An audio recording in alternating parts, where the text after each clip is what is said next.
Great speaking with you. First, Happy New Year. I think I can still keep saying that. And one of the reasons why I love talking to you and your organization is I don't know if you realize this or not. You guys have actually the first award show of the year every year. And I think, honestly, I'm not talking about just in Canada. I think, like worldwide, you guys have the first awards, period, every year. To be honest, it's by design. We wanted to get out in front of everybody so we could make our own noise and not have to fight with the Grammys or the Oscars or the gajillions of other things that go down. And our little gala gets some attention, and that's the whole idea, to promote blues in Canada. And we're pretty proud of what we've been able to accomplish so far, and appreciate you helping us get the word out. Always Maple Blues Awards. How many years is it now? 26 years. So we're coming up to 30 in the next few. Wow. And there's a crazy story at the very beginning that happened at the Underground Railroad, a venue that used to be run by the legendary Howard Matthews. Willie Dixon gave a talk. He was in town, and we said, Willie, would you be willing to just talk about who you are and what you do? And yeah, we didn't really know what we were doing. This is 1985, and that was the Blues with a Feeling Award. And that's all we did for a number of years, and then eventually people realized, well, let's expand that, and now we have 18 categories and people from all across the country. And it all started with Willie Dixon. You said about the categories. I think that's what makes the Maple Blues Awards so different from others because some of the categories are very interesting. Can you talk about some of them?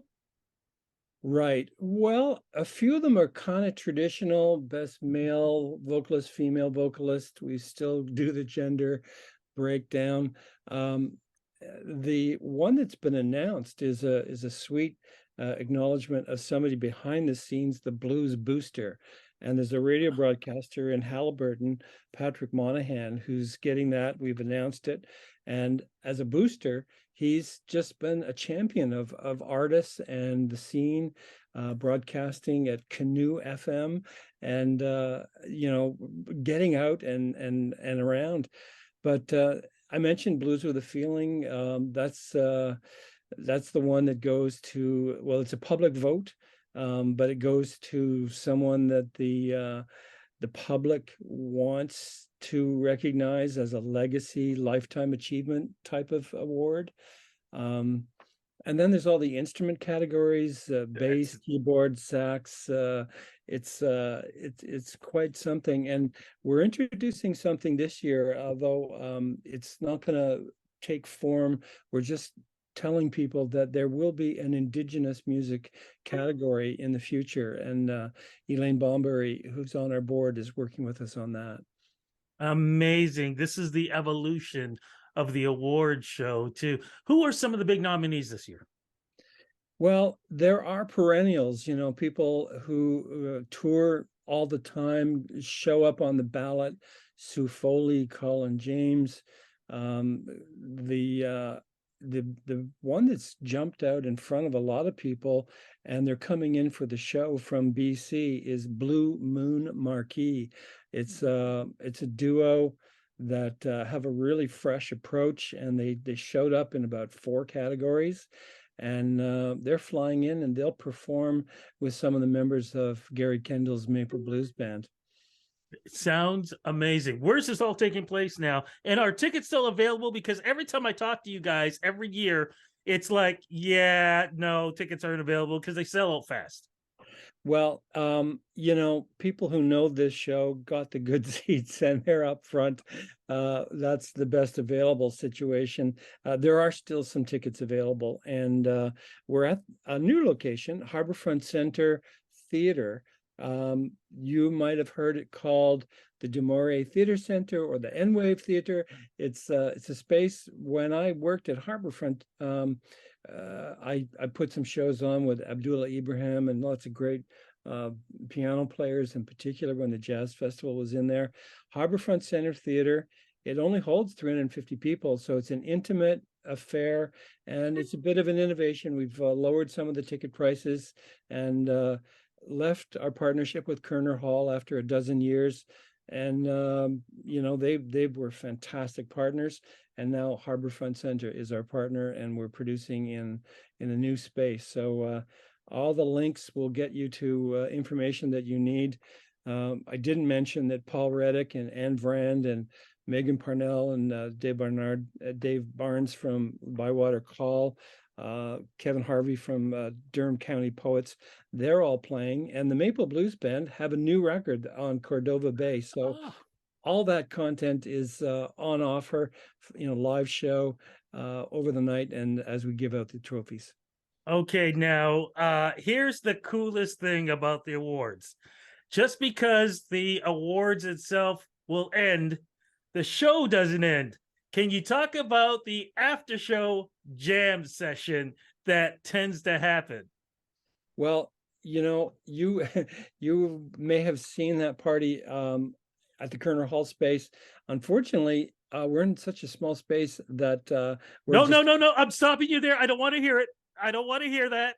It's doing a going to meet and happen greet. somehow. It's going to happen somehow.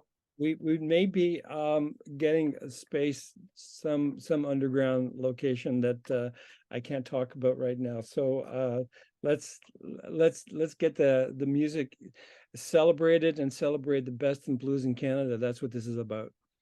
Okay, because I don't want that ever to stop. That is the coolest thing because anything and everything can happen. You never know who's going to be up there performing, and it's a one in a lifetime experience when it does happen because it will never happen again. How do you feel about having this award show evolve to what it has become today, and especially because of celebrating the blues here in Canada?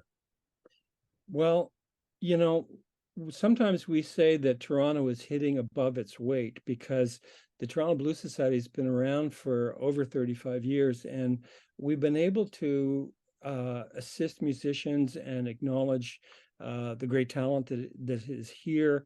Um, there are about a dozen other blues societies in the country, and our colleagues, many of our colleagues from across the country come in, but our organization has done a lot of advocacy work for blues musicians. We do our conference. The Women's Blues Review is a major show that we do with Massey Hall. Um, Blues is holding its own and really kind of being celebrated in a way that it deserves to be, just like jazz and folk and other non-commercial music.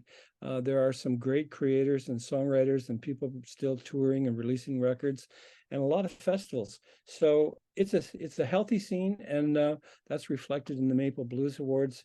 I don't know if we're doing a visual thing here, but I've got a program book here that's celebrating all the details, and I even have a picture of Blue Moon Marquee here for you, just to show I you. have that.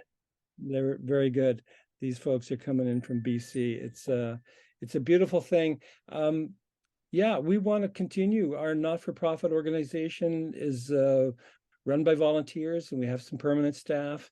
It's a healthy reflection of what you can do if you get organized. There you go. Okay, one more time. When is it going to be happening and where?